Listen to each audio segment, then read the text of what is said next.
really made you dive into music? Did you want to do anything prior to doing music when you were like growing up or anything, or was it music always been like the main thing?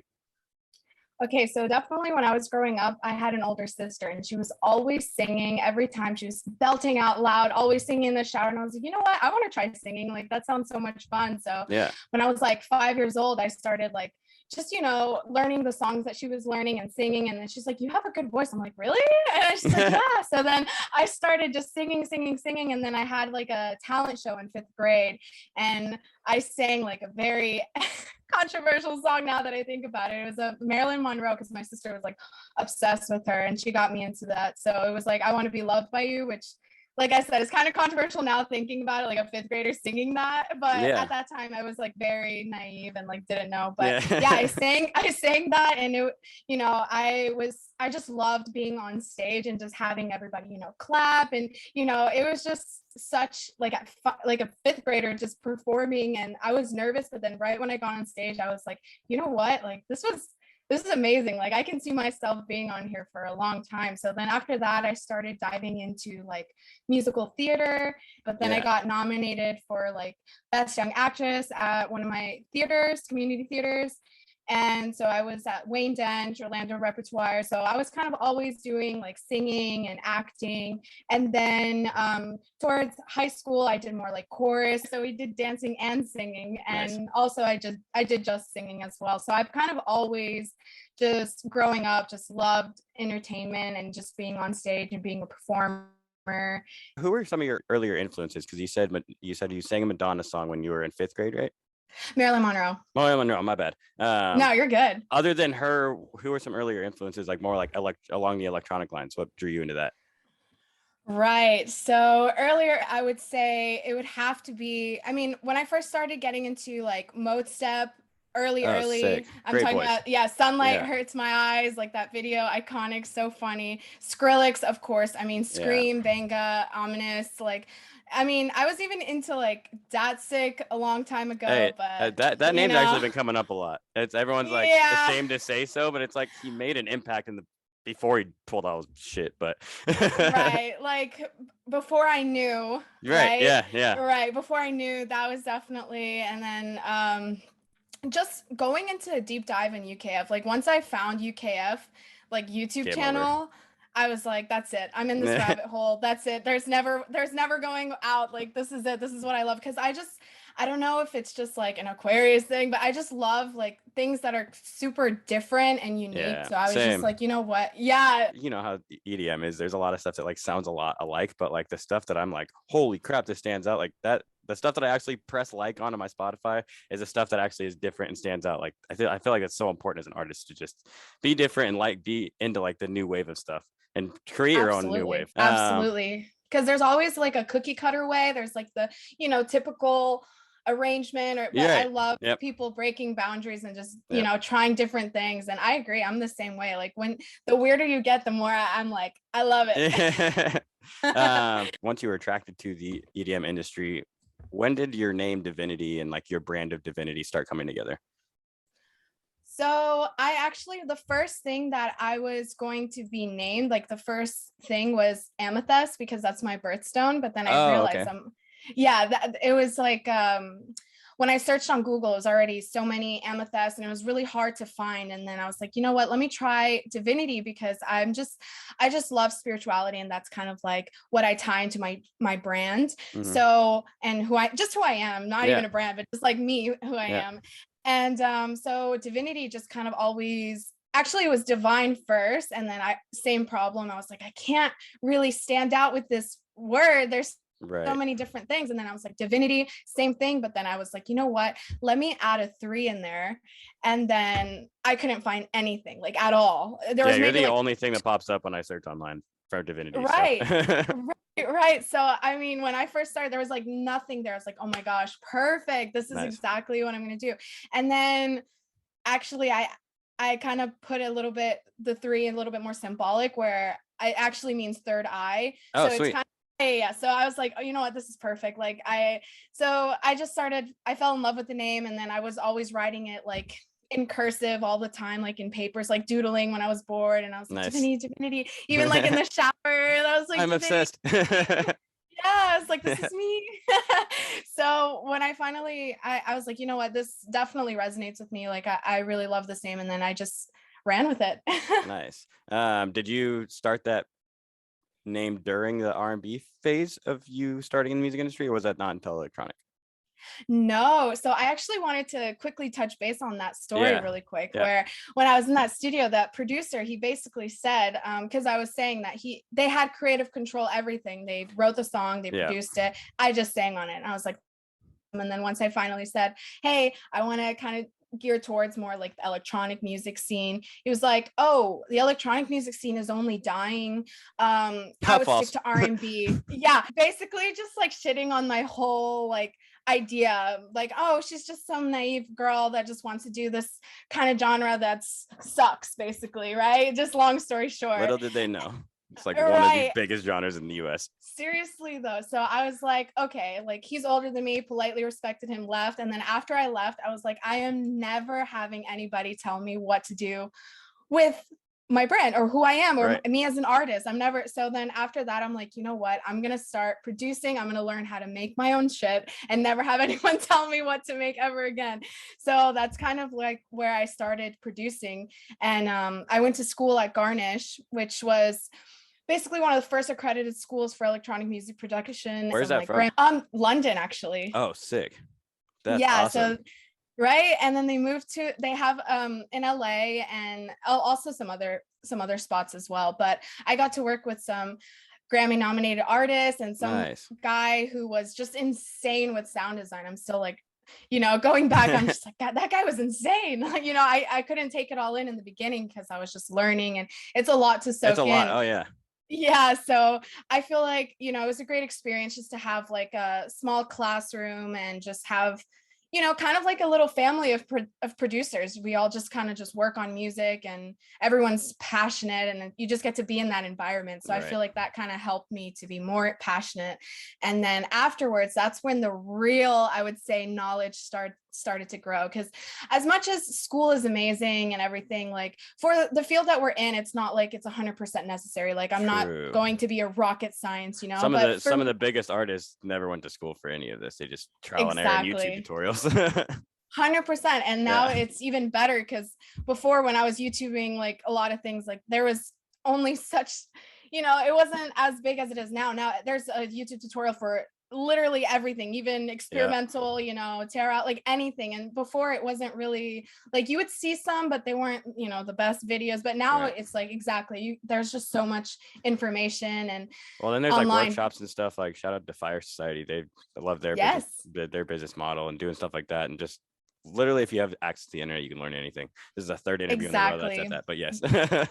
Yeah, exactly. So basically where most of my growth was actually not in school, because it was like when you're first going and you learn, it's a lot, to take in. So I feel like the most growth that I had as a producer was after school and really applying that knowledge, because you can get that knowledge wherever, but it's what you do with the knowledge that really matters. So I just like dove in and I was like trial and error. I had many months where I was like, I don't want to do this anymore. Am I even good? And then other months where I'm like, I got this. I got to keep going. Like, this is all I see myself doing. Like, there's no plan B. Like, I can't see myself doing anything besides. I think that's really what it takes for people to really do well in this industry. Is like, I literally don't see myself in doing anything else. So I have to do this. Seriously. This is it. Going back to music school, what do you think was the biggest thing that you got out of going to school? Because like we were saying, like a lot of people don't, but a lot of people also have. In your experience, what was the biggest thing that you got from going to school for it? I would say the push of being around people that are as passionate as you are. Like, I feel like that, and also just learning from people that have been in the industry, like a little bit more of the music business side, as well as just retaining the knowledge that they've had for years, that you're like these people have worked with, amazing artists. And, just surrounding yourself with people that are already either have been there or on the same journey. I think that's probably the biggest thing that what I've gotten out of it was just a lot of knowledge from people that are passionate. That's awesome. How long was the program? Because I know like Icon, I talk a lot about Icon because I'm planning on going there later this year. Nice. That's only a year-long program. So what's what was your, like, was it just a year-long program, or was it a few years, or how long was the Two, process? two, 2 years? Okay, cool. Yeah. So yeah, then that gives you a little bit more time to dive in, probably. Like, Icon's very fast paced, but I'm sure this is a little bit like, okay, quarters systems. And is it kind of similar to like Yeah. a 2-year degree, like an associate's degree? Well, so you can take it further and study in London, but I just felt like that wasn't needed for me Yeah. because I just learned so much. Like basically I learned what I needed to know, and then the rest was just me just actually just being in the DAW and doing things. Like, so because then you went on to create your record label. How long have you been doing that? So I actually used to work with Dirty Snatcha for Dirty Snatcha Records. Oh, sick. I love them. Yeah. I know a lot of people that release with them too. Yeah. Yeah. So I used to help him a lot for like a year or so. And then basically I just that's when I started doing production. So I was like, you know what, I really want to focus on producing and getting my music together. And he was like, that's fine, like I understand. So then I started my own record label like at around the same time, but then it started collecting dust, and I was just like, what am I going to do with this? Like, it's gaining followers. Like, I built a good following, and then I just did a complete delete rebrand, and then I started doing the compilation that I have now, which is the Ascension one. Do you think your music schooling helped a lot with like the decisions that you've made with D3vine Records and owning and running your own record label? Absolutely. I mean, this one was definitely I'm focusing more on my production, I will say, and my music, but that's just something I do on the side that I just love helping other artists, because I know how it is. I mean, you have all this music, and then the labels sometimes don't get back to you, and it's just like, where else do I send it? So it's just nice to have like a platform where you can just offer to upcoming artists and be like, hey, you want to release on my label? And they're like, hell yeah. So it's they're excited. I'm part of the reason. Part of the reason why I started this podcast too is to just provide another platform, So I have very shared vision. Do you have conflicts because I know you release on other labels, do you have conflicts within yourself of like, should I release this on mine, or should I release this to someone else? And how, like, what are some of the deciding factors of like knowing where to send your music? So a lot of it is just like, I have a spreadsheet, and I just go through like my favorite mid low tiers, and then just go from there. And then that's basically how I do it. I mean, I just try to see who bites. If no one does it, do you release on your label then? Is that like the last label you go for? Not, that's definitely okay. So I haven't yet, but it's definitely something I'm looking into. But for now, I'm going to keep that for other artists. I have released on there with a collab with some friends of mine, but I haven't released right now. I'm just trying to just get as many ears as I can. And then once I start growing the label, that's definitely, I mean, of course, I would love to release on my own label. Insane reach. I don't have to go anywhere else. I mean, as much as I love other labels, like, it's also amazing to just be like self-sufficient as well. Well, then you, like, going back to what you were saying earlier, you have full creative control over that aspect of it too. So exactly. Since you are trying to grow D3vine Records, what's like your long-term vision for the label? What would you eventually want it at? Oh my gosh. I mean, I would love for it to be like the next, like, Disciple or Never Say Die or something. That would be amazing. But honestly, just even if it's just like a small, good collective that people just book at festivals or book at like shows, like that would be awesome if people are just like kind of like Savage Society, where they kind of have like, they have like their little group, and people are like, oh yeah, those are the Savage Boys, Savage Society, like, them, it'd be cool to have like, that's awesome. And kind of like a crew. How many artists have you released with so far? 12. So damn.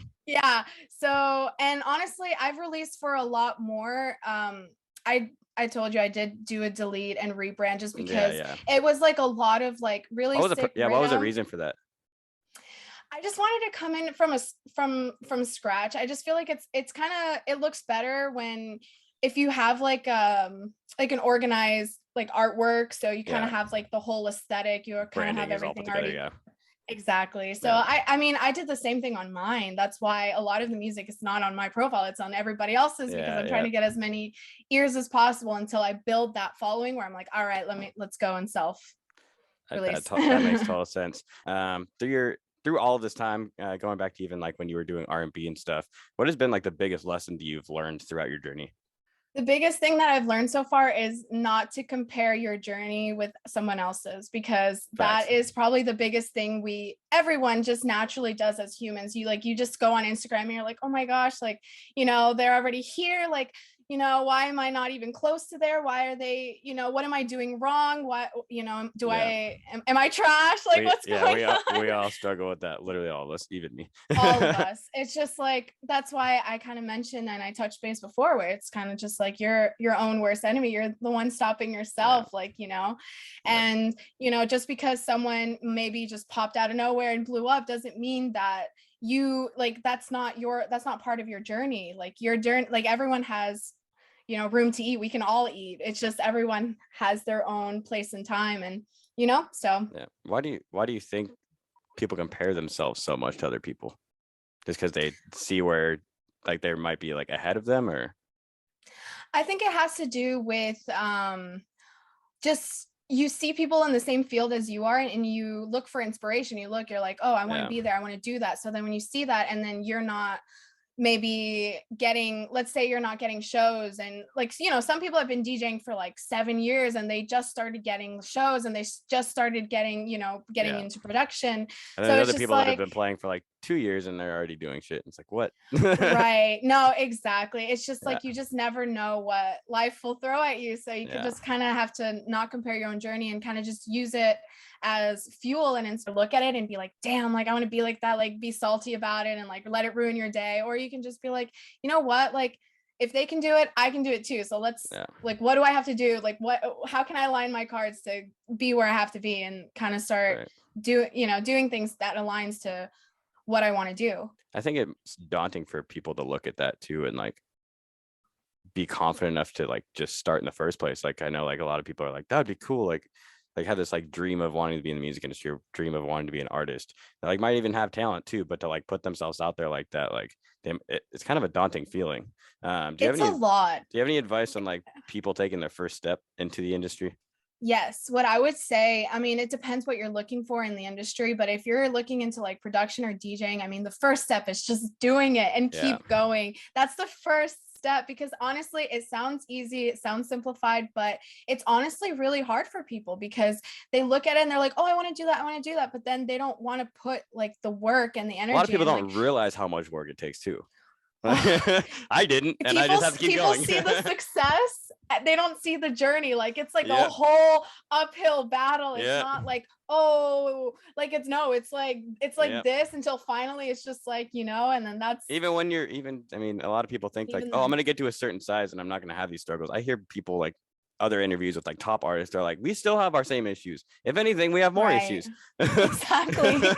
Exactly. No, 100%. It's just honestly, it's one of those fields that like you just have to bite your teeth and just go. Yeah. Like, if this is for you, if this is your passion, like, nothing will stop you. Even though Yep. there'll be times where they'll be like, should I do this? Should I give up? Like, something inside you, if you're super passionate and you love this, like, you'll never give up. You'll just keep doing it, because that's what makes you happy, whether you're doing it for whatever, you're doing it also for yourself, and it's just fun. It's just Right. so. I think a lot of people struggle with too. Like a lot of people, it is like a courage thing, but it's also like at the same time, it's Right. like knowing or having like the tools necessary to be able to start in the first place. Like a lot of like at my start, I had to like research everything. I didn't even know like because I know like releasing your own music, you use like DistroKid or whatever to Right. use a platform to push that. I didn't even know that was a thing. Like I had to do all the research Right. on myself. Obviously, luckily we have the internet. We can do anything, like we said earlier. But a lot of Right. people are just like, how do I even get started with all this? There's producing, there's DJing, there's like all this stuff. Do you think people should? This is kind of a popular topic, but do you think people should start with DJing, or do you think people should start with producing first? Okay, so I think it all depends, but I started with Yeah. production. I think, like, I mean, for the longevity, I think it's Yeah. cool if you can just like make your own music, because you know, the best feeling in the world is to DJ your song and see people like dance and love your song. Like, okay, yeah, you can play other people's songs. Like, that's cool. You set the vibe for the Yeah. room, but like, it's just a different feeling when you've actually like, it's like your baby. Like, you've literally spent so long creating it. Yeah. Yep. And then finally you get to like show it to the world and everyone's just going crazy. And no one really knows. People, other people can play your song and you can play other people's song, but if you actually made the song, I feel like it's, you know, the ins and outs of it and like know where to connect it in your set. Like people who play all original sets usually play their songs a lot better than anyone else just because they know that they made it, you know? Yeah. I mean, even just like Sudden Death, like it's like all original, like that's goals, like that, like, you know, when you see him, it's gonna be Sudden Death, like, you know, it's gonna be or like even Void. His or Void. I mean, yeah, it's all Void. Void. I love it. Going back to, you know, making or going to music school, do you think that helped you in any way of like the beginning phases? Like it was more of just like a mental challenge for you than like a knowledge challenge for you? Yes. I mean, ever since, I mean, I've tried online schooling before and it just wasn't my thing. So I was just the kind of person that I just love to, you know, ask questions. I can't ask a computer a question, you know what I mean? So I just felt like just being, I definitely learned a lot. And I feel like that kind of like sped a little bit of my process to kind of understand. Because even though towards the beginning when I was just learning and went to school and it was a lot to take in, it was overwhelming. Like I was just like, I can't, you know, I took a lot of notes and I feel like it did kind of speed up like my knowledge, right? The learning curve a little bit. I wouldn't say a lot because it still was just me going in. It was still a lot me going into the DAW and then just experimenting, trial and error, but at least I understood, like, you know, the concepts of like EQing, like, why am I doing this? A compressor, why am I doing this? Like, what, you know, I already had an understanding coming in, so it's not like I'm opening a blank slate of Ableton and I'm just like, what do I do? Because it's overwhelming. It's overwhelming. Yeah, I've looked at Ableton. I'm not a producer myself and I have an editor that works on my podcast, but they use Adobe Audition, I think it's called, and he's also a music producer, so he's very much used to Ableton as well. Sick. Yeah, and but yeah, looking at a DAW software like that, but not being a music producer, I'm like, where would I even begin with all this stuff? Like, it looks so daunting. It's like alien technology. You're like, what is this? Drag and drop where? I don't know. Right. Oh my God. After starting is the fact that like it is a long road and you have to keep going even when you feel like you want to give up. In what ways have you discovered, like what techniques have you discovered work best for you when you feel that feeling of wanting to give up? Oh, I wish there was like a great answer for that, but unfortunately there's not. You just kind of have to remind yourself like where, and you know, kind of where you started.